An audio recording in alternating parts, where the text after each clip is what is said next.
So I'm going to give you a couple of statements, and you're going to have to say if you agree with the statement, totally quiet, if you disagree with the statement, or if you kind of are in the middle, like you kind of agree with it, but you kind of don't.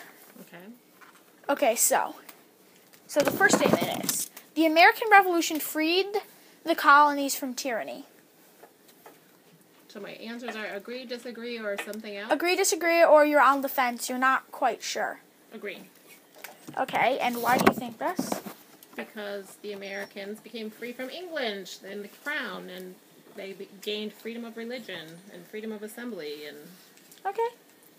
So the American Revolution led to the creation of American democracy. Led to the creation of? Yeah. I'm sure it was a big part of. So you're kind of in the middle on that one? Well, I don't know if it's important that it led to it. Yes, I agree, I guess. Okay. And why do you think this? Because once America became free from being under the rule of the British Crown, they were free to form their own kind of government. Mm-hmm. And it was important to the Founding Fathers to have a free democracy. Okay, so this is the last question of America back then. Okay. America was founded as a land of freedom. True, I agree. And why do you think this? Well, I think that was true, again, based on the people who came here from England that wanted to escape the rule of the monarchy. They wanted to have a different kind of government. They wanted to be able to worship their church and not be forced to worship the church in England. Yeah, I don't disagree with you on that point, but there's just something else I want to mention that. But are you supposed to be coaching them? No, the thing is, this is an interview, so I can have my own opinions as well. Okay. So my opinion personally is that although they were freed from the British crown, they still didn't view everyone as. That's absolutely true, but the people who came here, who came from England to get a different start, and then ultimately, decided to have a war, they were trying to get freedom for themselves. Okay, so now this is America today. Okay. In American democracy, everyone has an equal voice today. I disagree. And why do you disagree? Because of campaign finance laws that we allow very wealthy people to contribute way too much money to the campaigns of politicians who then feel beholden to them and do what they want them to do rather than what just their everyday constituents want. Okay, so I agree with that. And then, so here's my next thing. Number 5, America today is a land of freedom. For some people. So I'm in the middle, I guess. Yeah. I don't know exactly what the answer is that you're using. Well, the thing is, it's agree, disagree, or middle. Okay. I think some people are. Yeah, not everyone I is think completely the free. more money you have, the freer you are. If you happen But to that's be a just a white general person in thing. America, the freer you are. Yeah, I mean, like, everyone has equal rights now. It's just some people are treated differently, which actually plays into my next question, which I know that you're going to answer this one. What? Racism, sexism, and classism, and other kinds of prejudice, whatever. Prejudice. I never figured out how to spell that word. No longer affect America. I strongly disagree. I'm gonna write strong.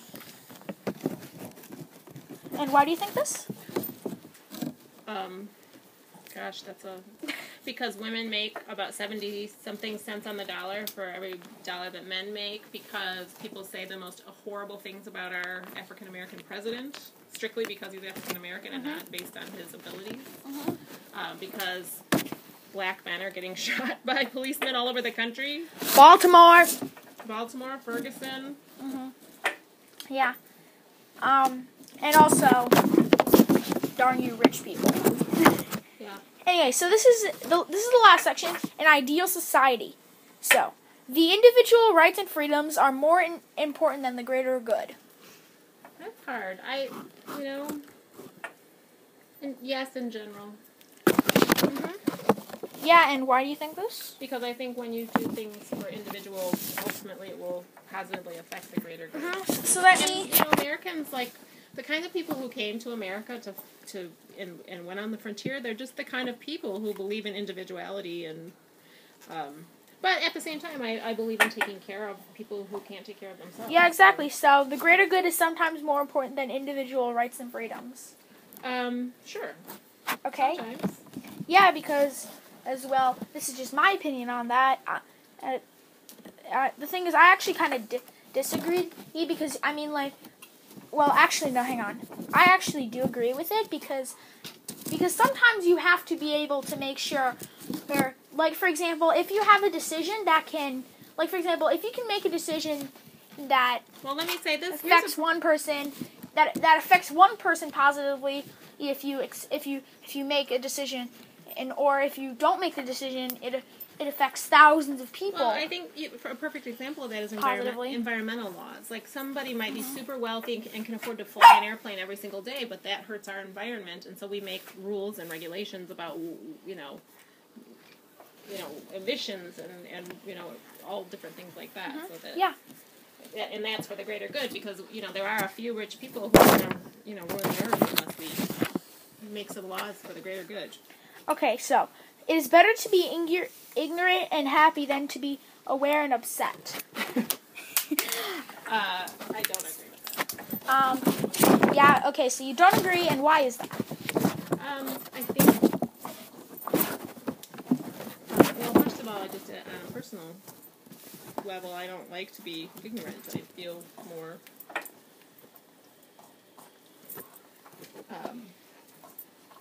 true to myself if I'm informed. And sometimes being informed means being angry, and being angry means that you try to get change. Yeah, exactly. And then, rules exist to help us live our lives properly. Posey, shut up. Rules exist to help us what? Live our lives properly. I don't know about the word properly. Some of them are for safety. Some of them are for... So you're kind of in the middle. I don't like the word properly. Properly has a sense of somebody has determined for you what's right and wrong. Mm-hmm. And to some degree, I think that that's not appropriate. Yes. I think, when you're talking about important things like not killing people or, not dumping all of your gasoline in Lake Michigan, then you can tell people how to be, but not on a day-to-day basis, kind of how they sort of... Yeah, okay, so this is the last question. Mm-hmm. And this kind of also will have, and also I want you to explain, and this isn't in the question, but I want you to explain what you think a good society is. So the question, so that's after you answer this question. Do you think a good society is possible? Yes. And why do you think this? Why do I think that? Mm-hmm. I do think that the bulk of people, when they know enough information, choose to do the right thing and choose to take care of each other and choose to be kind, and that it's a small minority of people who are overly greedy, who take what they don't deserve, and who don't care about others. Okay, so my last question is this is just a question that I just want to have just because. So what do you personally think a good society? What would be your ideal society? That's a pretty broad question, but I would say that everyone has a place to live and enough to eat and health care and education and freedoms to pursue the kinds of things that they are interested in. Yeah, and this is, so something else that I feel like should be a thing is that I feel like there should be there's a reason why there's racism and sexism and all that. It has to do with our history. In our history, people have been like that. We used to look down on women. Women used to not be able to have jobs. African Americans used to be slaves. We used to be able to we used to tell them everything that they had to do. And people now, even now, 140 years after slavery has been 142 years actually after slavery has been abolished, we still treat people unfairly. It's they're human too. They're human too. They deserve their own rights.